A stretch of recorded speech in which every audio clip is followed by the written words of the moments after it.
Adobe Bridge avec Camera Raw pour faire des retouches de base sur des images afin d'améliorer euh, leur qualité visuelle au niveau de certaines petites retouches, de densité, d'exposition.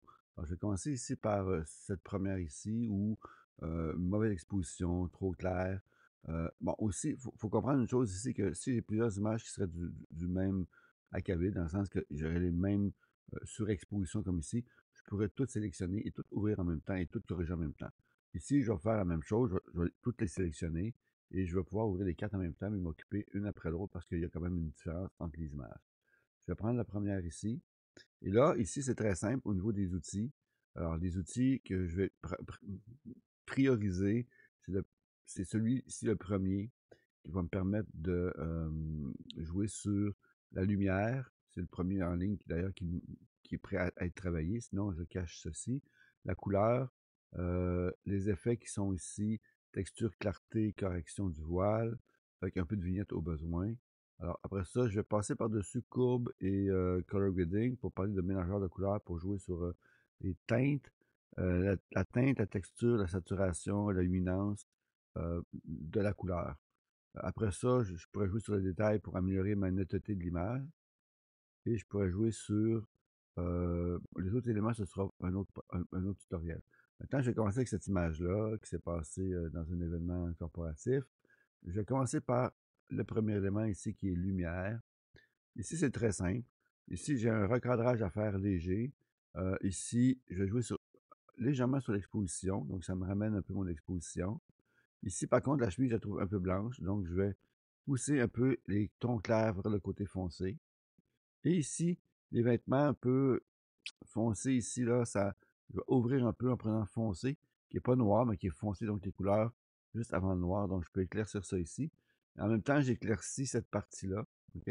Donc, j'ai fait une correction de base où les visages sont bons. Par contre, ici, c'est un peu trop clair. Alors, ces retouches-là, c'est global à ce niveau-là, au niveau où je suis rendu.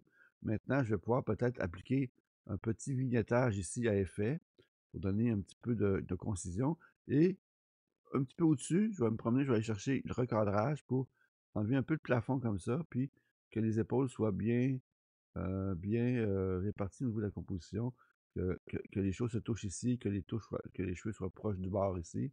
Et j'aime bien cette image-là comme ça. Je vais peut-être un peu moins large comme ça ici. Puis je peux me repositionner. Je coupe trop dans le dos ici, donc ça c'est bon comme ça ici. Maintenant que ça c'est fait, je vais prendre l'outil qui est le quatrième outil, qui s'appelle, si je clique dessus, alors j'ai un masque de forme ici, et là je vais pouvoir passer ici, spécifiquement sur cette personne-là, puis là, vous voyez où je fais un masque en couleur qui me dit que ça touche, parce que le contour ici, que j'ai, parce que c'est un outil où je peux agrandir, soit par la souris, avec le curseur de la souris, ou encore par des fonctions ici, de taille, de contour progressif. Donc, les retouches vont toujours être soft au niveau des barres. Donc, je peux y aller sans problème. Et là, je vais me promener pour aller chercher et foncir que cette partie-là. Donc, si je veux réduire, je peux faire ça ici et aller chercher cette partie-là aussi comme ça. Le bord des cheveux, le bras ici.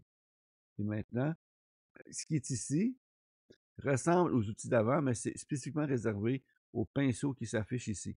Donc maintenant, ce qui va se passer, si je fonce, il ne faut pas que j'exagère, on s'entend ici, là. J'ai peut-être été un peu vite aussi pour corriger. Donc ici, je foncis légèrement.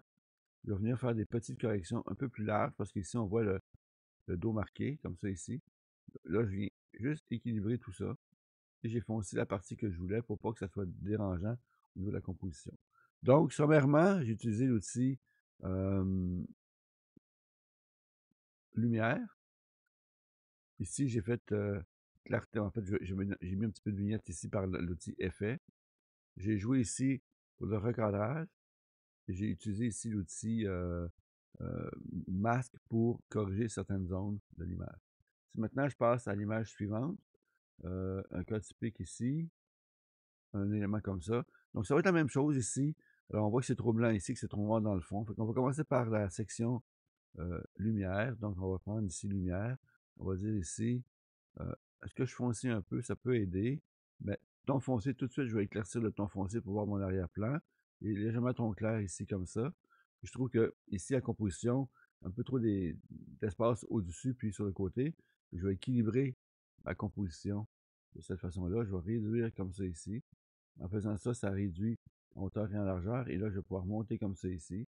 Et je vais avoir peut-être coupé un peu l'épaule de la dame ici pour faire comme l'autre épaule. Et je peux dégager un peu la tête du monsieur comme ça ici. Et j'ai quelque chose de bien équilibré, de retouché. Je vois les noms sur les name tags ou les étiquettes de noms pour l'événement. Alors voilà, deux types de retouches classiques avec Adobe Bridge et Camera Raw. On fait des corrections légères pour améliorer les images simplement. Alors, ça va tout d'essayer. Bon, je pourrais compléter. Je pourrais compléter avec le fait que là, maintenant que j'ai fait mes retouches, je vais exporter ça parce que là, je suis en DNG puis en format qui est fait pour la retouche, mais qui n'est pas fait pour mettre en ligne sur des sites web ou encore sur des réseaux sociaux parce que c'est du DNG. Alors, le DNG, si pour vous montrer ici, là, disons que je veux exporter ça, je vais plutôt vous montrer ça comme ça ici, c'est que le DNG, parce que si je prends les noms en bas ici, là, alors, merde, ok. Maintenant que c'est terminé, maintenant que c'est terminé, alors, bon, maintenant que c'est terminé, il faut comprendre ici que si je vous montre ces images-là par défaut, ici, je fais terminer. Ce sont des images qui vont s'adapter. On va voir maintenant la retouche effectuée dans le visuel. Pour les deux images principales, là, j'ai pas fait les autres, mais bon, on voit que les deux images conservent leur réglage. Alors, si maintenant, c'est ces images-là que je veux exporter, on voit que c'est des DNG, donc ce DNG, c'est pas un format universel, c'est un format de retouche pensé et réfléchi par Adobe, qui veut dire digital négative. Donc, je les resélectionne, je les ouvre à nouveau, et là, je vais sélectionner les deux en faisant CTRL ou commande A, selon vous êtes marqué PC, ou clique ici pour celle-ci. Et maintenant, je vais aller chercher l'icône ici dans le coin en haut, et je vais pouvoir choisir ici le lieu où je veux les images, donc dans le dossier client au besoin. Alors ici, je vais aller chercher dossier client, je vais le mettre sur le bureau ici comme ça. Je vais faire le nouveau dossier exportation client. Alors, export, comme ça ici. Je vais le créer. Puis là, maintenant, je vais faire sélection. Puis maintenant, je vais faire mes réglages où je vais choisir ici.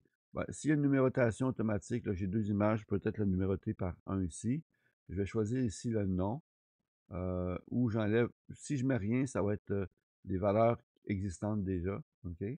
Quand j'enlève les informations ici, j'enlève le fait que ça numérote. Alors, si je veux, exemple, CAM, puis ici, je vais mettre un trait d'union ici, comme pas un trait d'union, mais un trait souligné. Puis ici, je vais demander que ce soit ici, parce qu'ici, je vais choisir ici numéro de série de deux chiffres. Et ici, il va mettre 01 en format JPEG, parce que c'est le format que je veux mettre dans mon site web ou encore dans les réseaux sociaux. Maintenant, je vais choisir JPEG ici aussi comme ça. La qualité, je vais choisir 12. Si j'ai un fichier plus léger, mais je vais prendre une compression plus élevée, mais là, je vais peut-être perdre dans la qualité visuelle. Et maintenant, au niveau de la dimension, j'ai deux choix. Si c'est pour les réseaux sociaux, donc je vais exporter en pixels. Ici, j'ai redimensionné, puis largeur et hauteur, je vais mettre 1400.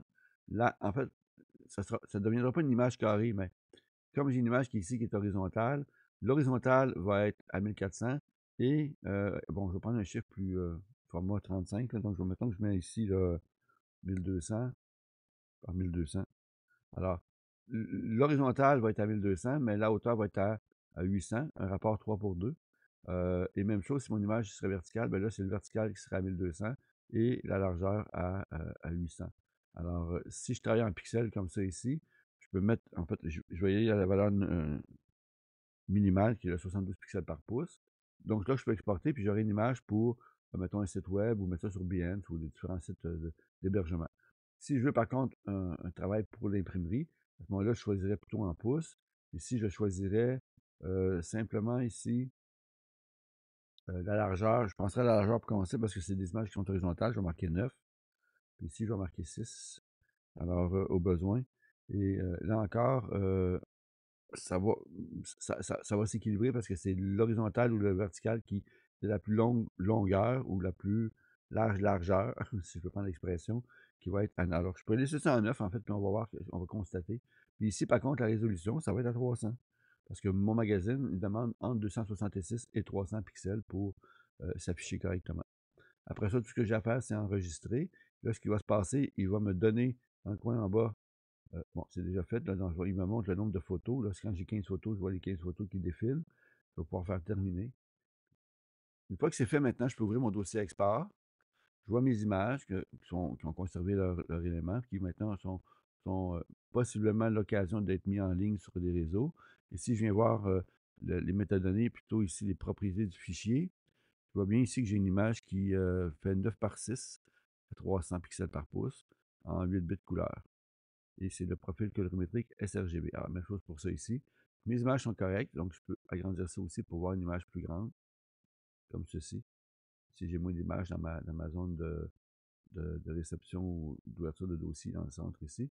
Je vois bien mes images, je suis bien équilibré et je peux publier. Alors, c'est à votre tour d'essayer.